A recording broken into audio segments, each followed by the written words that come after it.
Hey, what's up guys? Chad here with the Reptile Rangers. Now we're at the Kernersville Reptile Zoo and Medical Center again today, and we're going to talk about common reptile problems, episode number 3. All right, we've done 2 previous ones, reptile impaction and respiratory infection. Just common issues that can be dealt with or are dealt with on a more regular basis when it comes to reptile captive care. Now, just before we get into that, right down here in this corner is our subscriber button. Make sure you hit that, and for those that already have, we appreciate you doing so. And for those that just did, we appreciate your subscription, and we hope you enjoy the channel and following along week after week after week. All right, let's get right into this. Okay, so common reptile problems, episode number 3 is going to be improper temperatures, okay?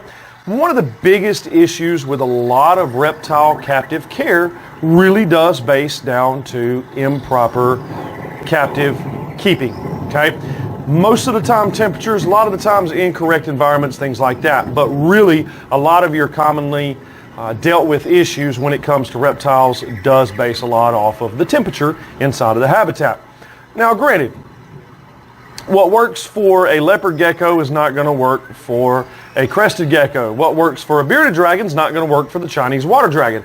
They're for many different types of ecosystems and environments, all right? I'm not really going to get in depth species by species, it would take forever to do so, on exactly the right temperatures or proper ways in which the temperature should be for every specific type of reptile.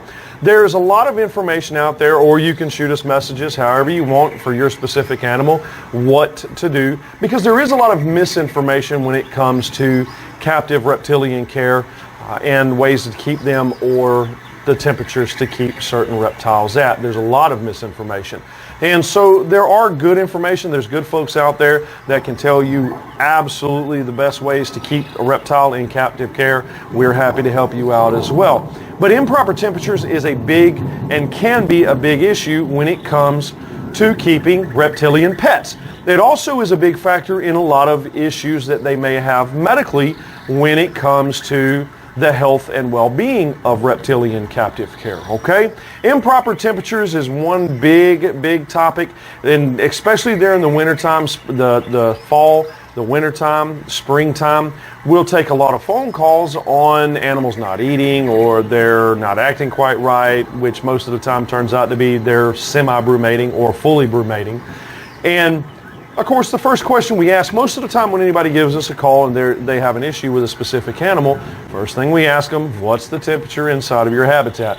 About 90% of the time, it's not quite right. Even if they haven't changed anything from summertime to wintertime, again, think about respiratory infection. I said this in the last common episodes as well as the other actual respiratory infection episode issue, way back down the list, is just because you haven't changed anything doesn't mean that they don't feel the cold air when doors and windows open. If they're sitting next to a window, this is not climate controllable. And so the cold air comes through. If the aquarium or the habitat is right near a window, that cold air will definitely resonate through and into that. Hot air the same way. The heat can be the same way. We know that from sunlight going through glass and cooking things, or you can catch catching stuff on fire, or overheating something because the direct sunlight was amplifying it through the glass and making the contact that much hotter.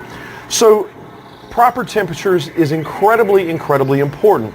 With proper temperatures, understand you need to know the species that you have, of course, understand the species you have, and then doing the correct research on what their natural environment has. I've said it a million times that it doesn't matter how people want to set their animals up. If we mimic their natural environment, then they have the best shot at survival, long-term survival. And so a lot of the times when folks set up a habitat, they set it up the way they think it looks cool, or they got some stupid piece of crap starter kit from one of these dumb major chain pet stores.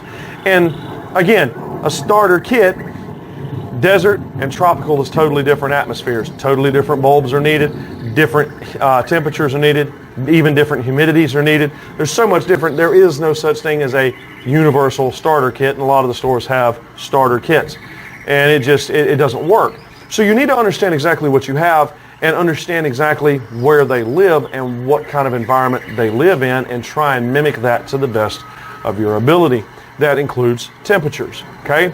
Understand temperature and heat. Heat is key in reptiles for a lot of things, for bowel movements, for appetite, for digestion, for good color, and good activity level. If temperature is not right, and again, you can be too hot, but you can also be too cold. If it's too cold, you get things like respiratory infection. You, of course, go into a brumative state. It can slowly dehydrate because it's semi-brumating, so it's still, drying out essentially. But it's not taking in water, it's not taking in food, so it's malnourishing essentially. And so too cold can cause too many problems. If it's cold enough, of course it'll die. If it's too hot, we obviously know the deal with that. It could cook, cause neurological issues, overheating the brain. It can dehydrate them much, much faster than what they even would in their natural environment. So too hot or too cold can be a big, big deal. And it can also play a factor in a lot of different issues. So understand, improper temperatures is a common reptile problem just simply because a lot of folks do not keep the habitats at the right temperature. A laser temperature gun like this right here is a fantastic thing. Just point click, whatever that laser touches tells you what the temperature is. And so understanding and maintaining the temperature is not just saying, okay, I went from summertime to wintertime, man, it was right on, he was doing great in the summertime, and I'm not going to change anything. That's a bad ideology. Always check the temperatures with a digital thermometer, not one of these little plastic pieces of junk that's analog that you can get for like $2 or $3 at the pet store. There's a reason they're $2 or $3. They're garbage, okay? Digital temp guns are the best. You can get them dirt cheap in a lot of different places. So with that being said, again, knowing the temperature on a consistent basis, maintaining and monitoring your temperatures on a consistent basis will help you have an overall quality of life for your reptilian pet. Because again, understand, where a crested gecko 76 to 79 degrees, 80 degrees is wonderful for them, that's way too cold for a bearded dragon, way too cool. In 78 to 80 degrees consistently, they'll go into a brumative state. They have to have it super hot, okay? Leopard gecko would be the same way.